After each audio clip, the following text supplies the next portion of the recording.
여러분은 어떤 교회를 원하세요?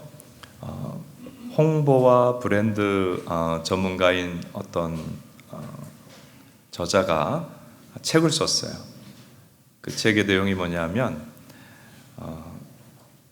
우리나라에서 그리고 세계적으로 사람들이 많이 몰려드는 교회는 5가지가 없다고 합니다.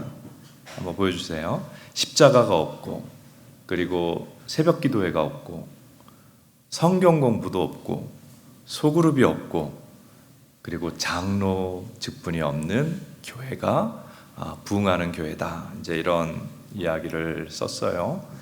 그리고 이제 교회가 발전하기 원하고 부흥하기 원하면 더 현대 서울 가보신 분이 있으신가 모르겠네요. 성수동 황리단길을 가서 거기서 보고 배워야 한다. 그렇게 이론을 펼쳐놓았습니다. 교회가 아주 트렌디하고 그리고 핫플레이스, 사람들이 많이 찾는 장소 같은 분위기가 되면 교회가 부흥이 될 것이다 하는 저자의 그 이야기인데요. 여러분은 어떻게 생각하세요? 그러면 교회가 교회다지는 것일까? 2009년도에 이제 옥하는 목사님이 돌아가시기 전에 유언처럼 하신 말씀이 있습니다. 오늘 한국교회의 위기는 침체가 아니라 수적인 감소가 아니라 본질이 파괴된 데 있다. 그렇게 얘기를 하셨습니다. 한 사람을 제대로 양육해서 예수님의 제자로 세우는 본질에 집중하기보다는 어떤 세상적인 방법을 써서라도 숫자를 늘리고자 하는 그런 비본질을 붙잡는 데서 교회의 위기가 찾아오고 있다 하는 그런 이야기였습니다. 자, 교회에 대한 얘기 분야를 조금 돌려가지고 다른 얘기를 좀 해보려고 합니다. TV 프로그램에 식당 매출을 아주 급상승시켜주고 식당을 성공시켜준다고 해서 유명인이 된 사람이 있어요. 늘 TV에 나오더라고요. 근데 이 사람이 그 식당 주인에게 음식 레시피를 제공해 줄 때 설탕을 팍팍 치라고. 여러분, 음식의 본질이라는 것은 재료가 신선하고 재료가 건강하고 그 재료 본연의 맛에 이제 요리하는 사람의 정성이 더해져서 좋은 음식, 먹어도 좋은 음식을 제공을 해야 되는데 그런 본질은 필요가 없고 그냥 매출 올리기 위해서 고객의 건강은 아무 신경도 안 쓰고 그냥 일단 입맛 땡기게 막 설탕 뿌리라고. 요리의 본질을 이야기하는 게 아니라 돈 버는 것만 이야기를 하는 본질이 사라진 그런 모습이 아니었나 그렇게 생각을 합니다. 여러분, 우리 삶의 분야별로 보면 본질은 사라지고 비본질을 더 중요하게 여기는 그런 일들이 많이 일어나고 있고요. 이것은 신앙의 영역에도 마찬가지라고 생각을 합니다. 오늘 우리가 요한일서 이제 맨 마지막 부분 펼쳤습니다. 읽었습니다. 그 내용은 뭐냐 하면 요약해서 얘기하면 신앙의 본질이 무엇인지를 알려주는 말씀이에요. 한번 따라합시다. 신앙의 본질을 회복하라. 오늘 말씀을 통해서 주시는 교훈 살펴봅니다. 첫째로 기도에 대해서 말씀하는데 한번 읽어볼까요? 기도의 본질은 하나님의 뜻대로 기도하고 중보기도하는 것이다. 요한일서 5장 14절을 읽습니다. 그를 향하여 우리가 가진 바 담대함이 이것이니 그의 뜻대로 무엇을 구하면 들으심이라. 자, 오늘 우리가 읽은 본문의 첫 구절인데 어떤 게 눈에 들어옵니까? 하나님께 기도하면 들으신다. 여러분, 우리는 그거 잘 알아요. 하나님께 간구해라, 기도해라, 그럼 하나님이 들으신다. 근데 우리 고민은 뭐냐 하면 기도했어요. 하나님 앞에 간구했어요. 응답이 없어요. 왜 내가 기도했는데 응답이 없지? 어떤 사람은 시험 들어요. 또 어떤 사람은 하나님 없나 봐. 내가 기도해도 안 들어주시잖아. 하나님 없어. 이런 생각을 하게 됩니다. 자, 이런 문제가 왜 발생하느냐? 성경을 자세히 읽지 않아서 그래요. 다시 한번 5장 14절 보여주세요. 그냥 기도하라고 하지 않고 어떻게 기도하라고 그랬죠?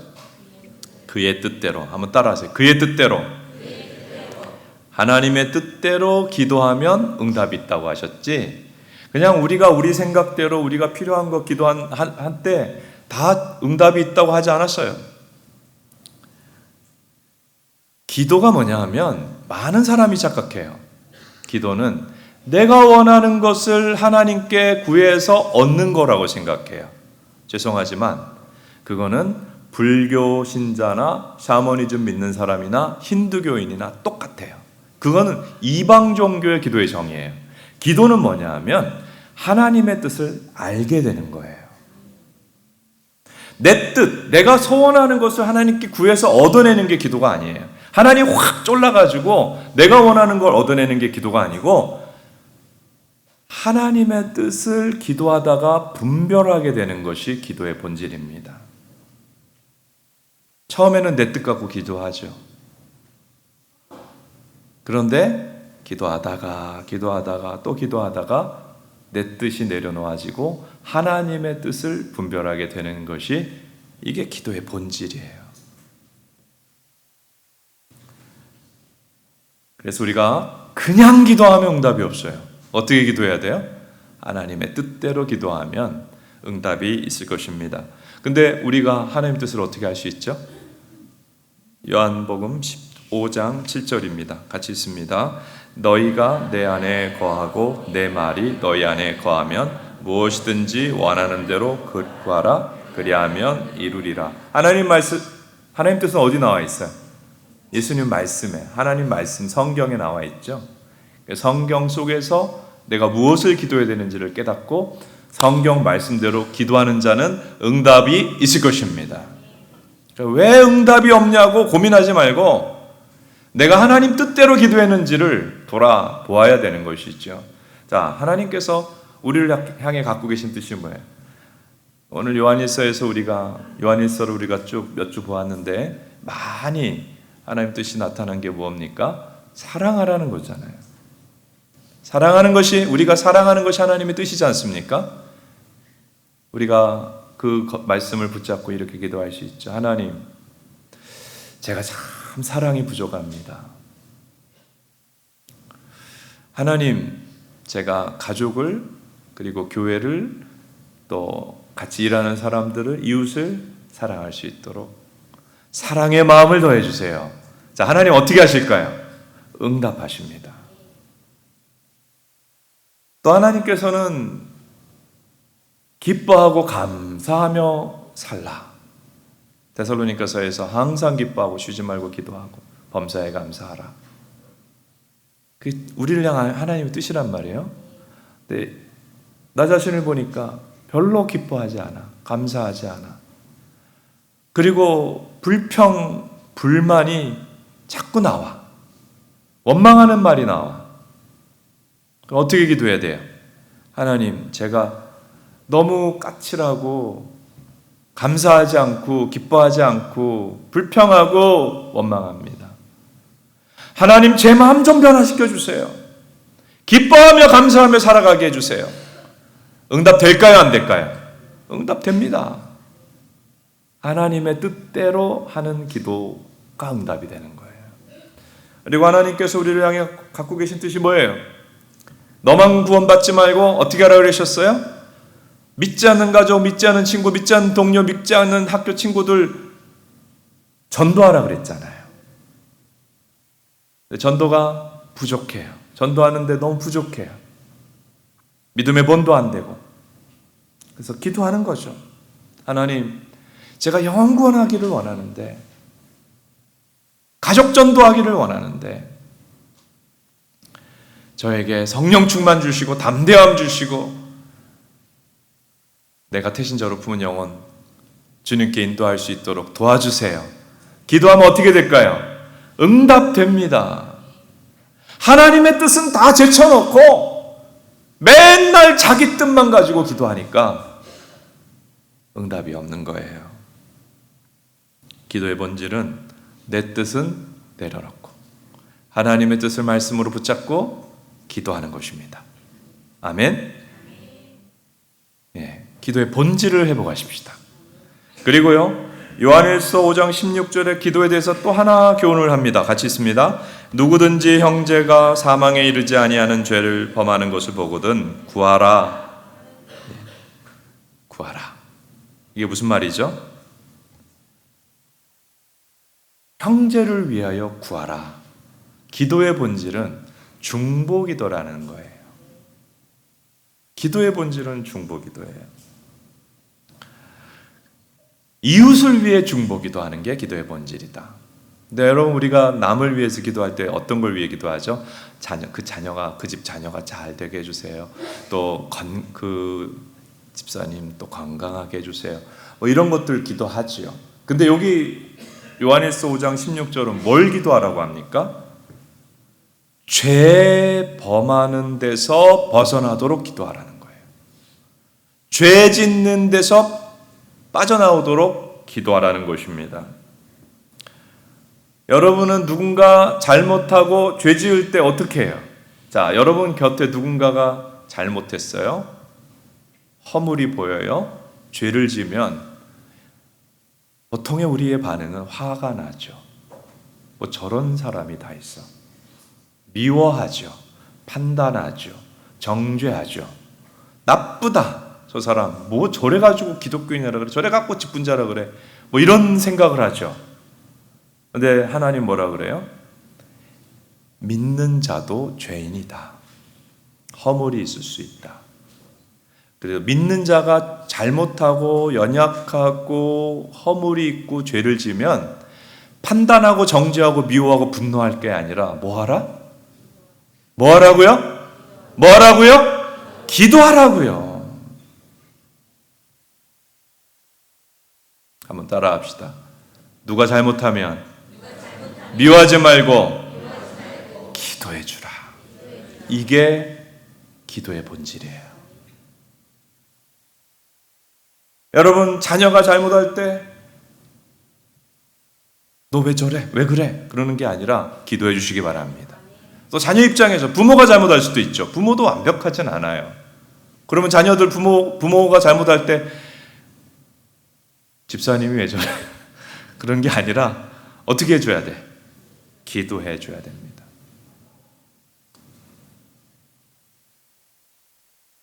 여러분 주변에 상처 주는 사람 있어요? 어떻게 해야 되겠어요, 이제?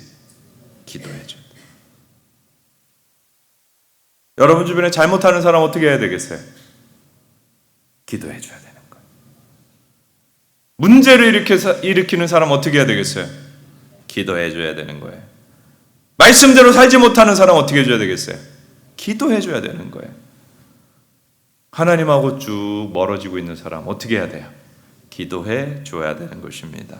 자, 기도는 내 소원을 하나님이 들어주시는 게 기도가 아니에요. 그건 이교도의 기도예요. 성경에 하나님 말씀하는 기도는 하나님의 뜻을 알게 되고 붙잡게 되는 거예요. 그리고 잘못하는 이웃을 위해 중보기도하는 것이 기도의 본질입니다. 이 기도의 본질을 붙잡는 저 여러분 될 수 있기를 바랍니다. 두 번째, 죄에 대해서 얘기를 해요. 죄 한번 읽어봅시다. 죄의 본질은 복음을 거부하는 것과 우상 숭배이다. 요한일서 5장 16절 있습니다. 시작. 누구든지 형제가 사망에 이르지 아니하는 죄 범하는 것을 보거든 구하라. 그리하면 사망에 이르지 아니하는 범죄자들을 위하여 그에게 생명을 주시리라. 사망에 이르는 죄가 있으니 이에 관하여 나는 구하라 하지 않노라. 잘 내용을 요약을 잘 해보세요. 죽음에 이르지 않는 용서받을 죄가 있다. 용서받을 수 있는 죄를 범하는 사람은 위에서 중보기도하라. 근데 용서받지 못할 죄가 있다는 거예요. 사망에 이를 수밖에 없는 죄가 있다는 거예요. 그런 사람들에 대해서는 기도할 필요가 없다 하는 것이 하나님의 음성이에요. 근데 여기서 우리가 조금 마음에 철렁하는 게, 우리는 예수 믿으면 모든 죄가 사함받는다고 알고 있어요. 그렇죠? 어떤 어떤 죄도 용서받는다고 알고 있어요. 그런데 여기 요한일서 5장 16절에 용서받을 수 없는 죄가 있다고 하니까 혹시 내가 하나님 앞에 용서받지 못할 죄를 범하는 건 아닌가 하는 좀 고민이 생기는 거죠. 나는 성경 말씀 잘 읽지도 않고 성경을 좀 의심하고 있는데 이거 용서받지 못하는 죄가 아닌가 이런 생각이 들 수 있는 거죠. 그거는 용서받지 못할 죄가 아니라 믿음이 약한 거예요. 괜찮아요. 믿음이 약한 거예요. 믿음이 강해지면 돼요.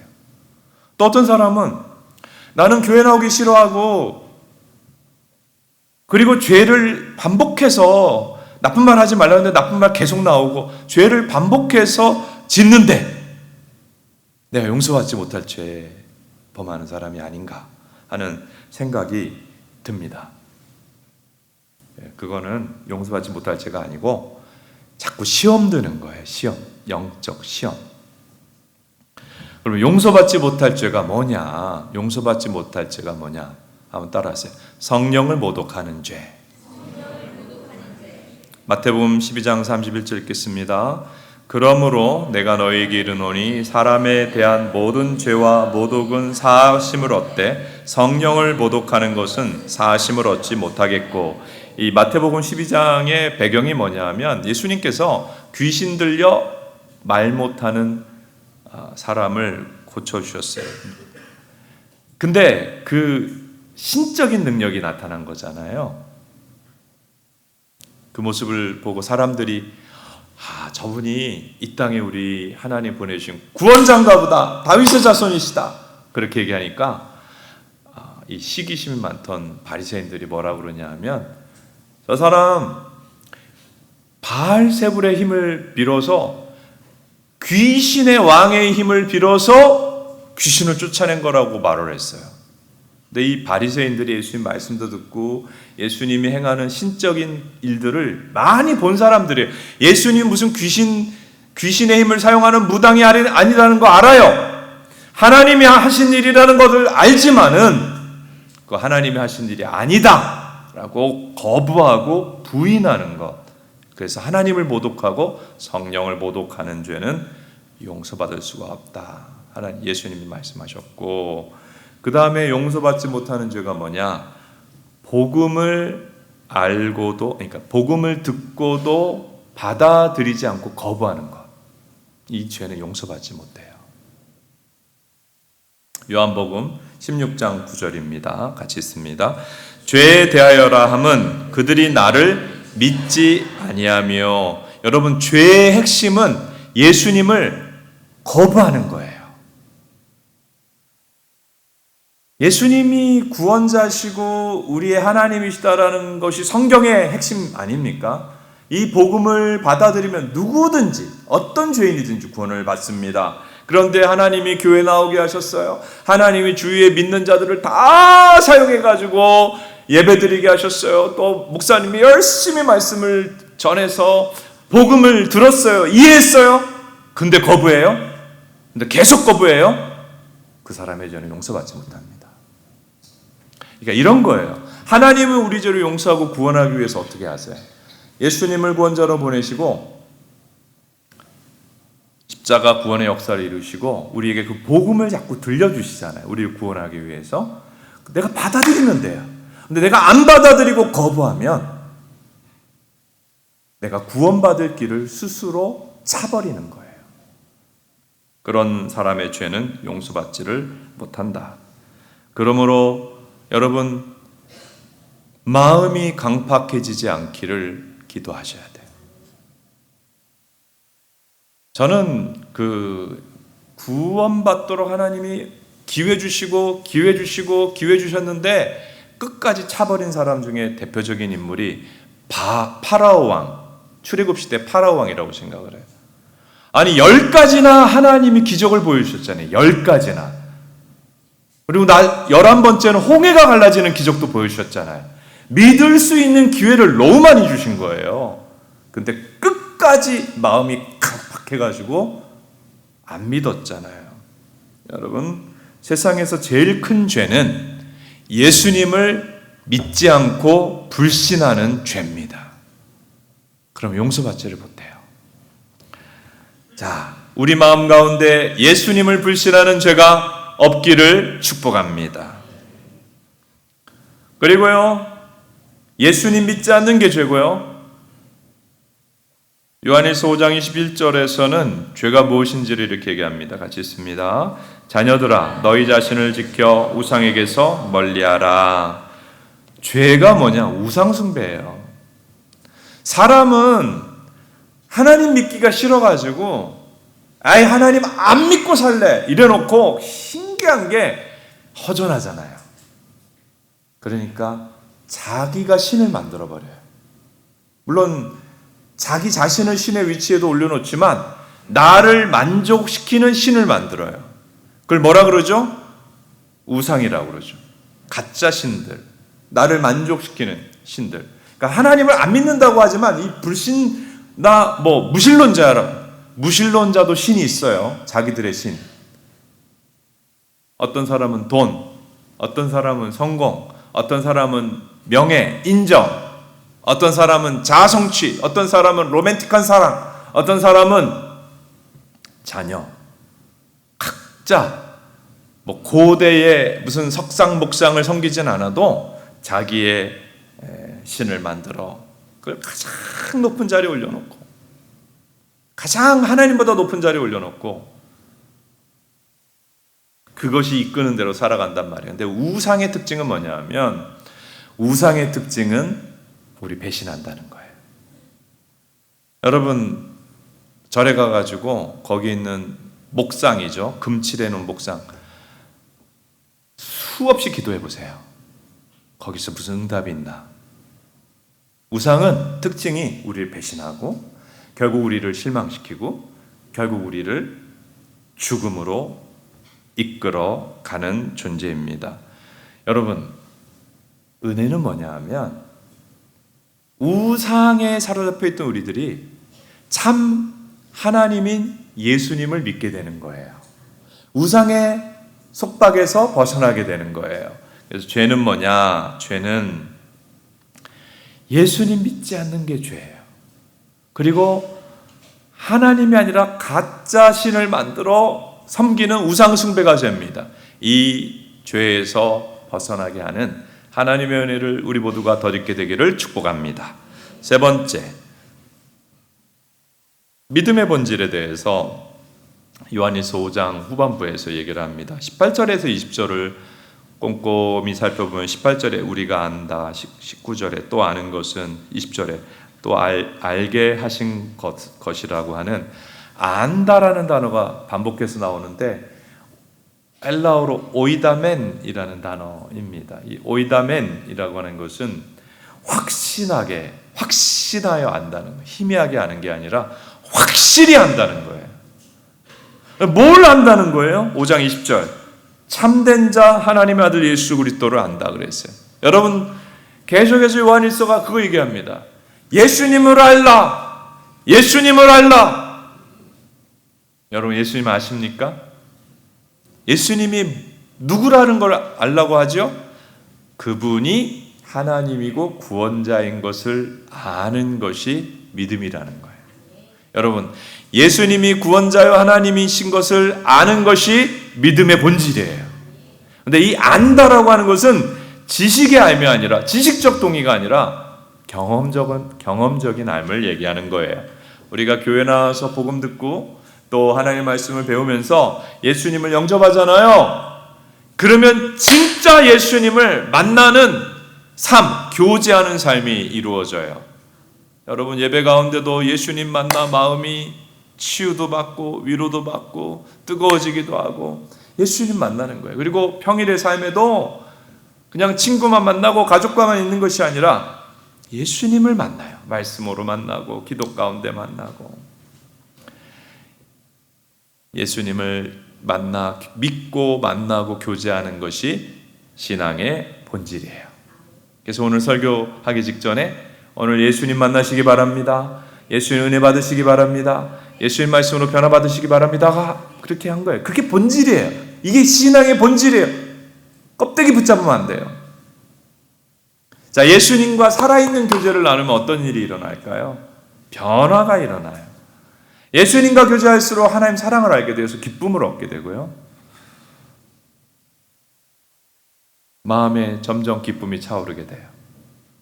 그리고 예수님은 거룩하신 성령을 우리 안에 거시잖아요. 그래서 우리 안에 예전에 내가 인지하지 못했던 죄를 알려주세요. 보게 하세요. 그리고 그 죄를 버리게 하십니다. 예수님을 믿고 영접하고 교제하면 죄가 깨달아질 뿐만 아니라 죄가 괴로워지고 또 죄 짓는 나의 모습이 후회스러워져요. 그래서 점점 죄에서 떠나게 됩니다. 자, 요한일서 5장 18절 같이 읽습니다. 시작. 하나님께로부터 난 자는 다 범죄하지 아니하는 줄을 우리가 오이다멘 확신한다 그랬어요. 여러분, 예수 믿는데 죄를 범한다, 이건 안 맞는 말이에요. 물론 우리가 믿지만 죄성이 남아있어 죄 범해요. 그렇지만 예수님 때문에 알아요, 죄를 범한 거. 이거 나쁜 생각, 나쁜 감정, 나쁜 말이라는 걸 알고 괴롭고 후회스럽고 힘들어하며 그 죄를 떠나려고 한단 말이에요. 자꾸 죄 짓고 그 안에 머물러 있지 않아요.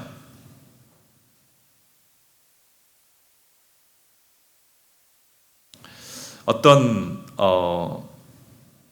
목회자 모임에서 이렇게 은혜가 많이 있었는지 목사님들이 이제 약간의 고해성사, 자기만의 비밀을 이야기를 했다고 합니다. 근데 이제 그 자리에서 유기성 목사님이 내 비밀은 내 안에 분노가 너무 많다는 것입니다, 그렇게 얘기를 했어요. 사실 사람들이 겉보기에는 잘 모를 텐데 나는 화를 꽁꽁 억누르고 살 뿐이지 못마땅한 게 너무 많고 화가 나는 일이 너무 많다는 거예요. 어느 날 수련회를 마치고 교육자 회의를 했는데, 회의하고 나서 이제 교육자들이 또 메일도 보내고 하잖아요. 어떤 전사님 메일을 보냈는데 끝에 목사님 너무 무서워요 그렇게 써놨더래요. 그걸 보는 순간 화가 머리 끝까지 치밀었대요. 내가 괜히 무섭게 해? 일을 제대로 안 하니까 말도 듣는 거지. 그렇다고 무섭다고 하는 게 전도사야? 뭐야? 화가 완전 머리 뚜껑 열이 나잖아요, 화나면. 그렇게 화가 났어요. 근데 그 순간에 자기를 돌아보게 된 거예요. 왜 돌아보게 됐을까요? 아니, 그 안에 예수님을 믿었으니까. 예수님이 계시잖아요. 화가 머리끝까지 막 펄펄 끓어오를 때 자기가 마음에 모신 예수님이 자기를 보게 하더래요. 너 지금 성령 충만한 거냐? 아니더래요. 이거 안 되겠다, 기도해야 되겠다. 그래서 그 전사님 불러다가 얘기하려다가 참고 이제 기도를 많이 하면서 며칠 지났는데 하나님께서 마음속에 이런 음성을 들려주시더라고 합니다. 모든 일에 기뻐하고 감사하며 해라. 근데 그 순간 또 화가 나더래요. 아니, 하나님, 일을 그렇게 하는데 기뻐하고 감사할 수 있습니까? 일을 저렇게 하는데. 그때 하나님이, 그래서 네가 화내서 뭐가 달라졌는데, 뭐가 나아졌는데.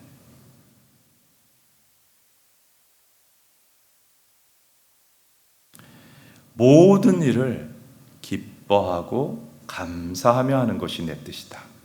그리고 문제가 있으면 쉬지 말고 기도해라. 문제 때문에 기쁨과 감사를 잃어버리며 살아서는 안 된다. 그때 굉장한 충격을 받았다고 그래요, 목사님이. 그러니까 예수님을 믿으니까 자기가 잘못된 감정, 잘못된 생각 할 때에 누가 자기를 터치하세요? 예수님이 자기를 터치하는 거죠. 그때 큰 큰 충격을 받고 평생을 괴롭히던 분노의 문제, 화내는 문제를 조금씩 해결을 하게 되었다고 합니다. 여러분, 우리는요 아마 좀 비슷하지 않은가 싶어요. 대체로 문제가 발생하면 어디를 손가락질해요? 저 사람 때문이야, 저것 때문이야. 항상 문제의 원인을 남에게, 환경에 둡니다. 근데 예수 믿은 사람은 예수님이 어떻게 하시게 하죠? 너를 돌아봐라. 우리를 나를 돌아보게 하시죠. 예수의 방식은 항상 그래, 저 사람이 문제일 수도 있지만 너 믿는 너 안에 들보를 먼저 보고 그것을 먼저 해결하라고 하시는 것이 주님의 방식이에요. 그래서 예수님을 믿습니까? 예수님은 내 안에 뭘 보게 하세요? 잘못된 감정, 우리는 여러분 잘못된 생각 계속 하고 있으면 돌아요. 생각이 얼마나 위험한 건지 몰라요. 잘못된 감정 계속 갖고 있으면 예수님 버려요. 우리 안에 잘못된 것들을 예수님이 우리 안에 임하시면 보게 하세요. 그래서 거기서 우리를 건져주세요. 내가 잘못된 생각, 잘못된 감정, 잘못된 행동하는 것을 버리게 하심으로 우리를 구원하십니다. 그러니까 믿음의 본질은 뭐냐? 예수님을 알고 경험하는 것이고 내 안의 문제를 깨닫고 버리는 거예요. 이게 믿음의 본질입니다. 자, 오늘 말씀 다시 한번 정리합니다. 기도의 본질이 뭐라고요? 소원 성취가 아니에요. 소원 성취는 저 절에 가셔야 돼요. 소원 성취 하시려면 써 있어요. 소원 성취 100일 기도. 기도는 소원 성취가 아니에요. 여러분 바라는 대로 어디 응답이 오냐고요. 응답 안 와요. 내 마음대로 기도하는데 무슨 응답이 와요? 기도의 본질은 뭐예요? 하나님 뜻을 알고 내가 굴복하는 거예요. 그리고 또 뭐예요? 중보기도 하는 거예요. 죄진 사람 보고 펄쩍펄쩍 뛰지 말고 기도하는 거예요. 그게 성경의 기도예요. 그리고 믿음의 본질은 뭐예요? 믿음의 본질. 얘기해 보세요. 네? 예수님을 알고 경험하고 예수님이 보여주시는 누구의 죄? 남편의 죄? 네, 내 죄를 어떻게 하고 깨닫고 버리는 게 믿음이에요. 이게 본질인데 이 본질을 붙잡지 못하면 우리는 다 바리새인돼요. 우리는 다 망가져요, 믿음이. 그래서 예수님과 교제하면서 자꾸 죄에서 떠나는 것이 믿음의 본질입니다. 우리 모두 신앙의 비본질에서 벗어나서 본질을 회복하는 은혜 주시기를 축복합니다.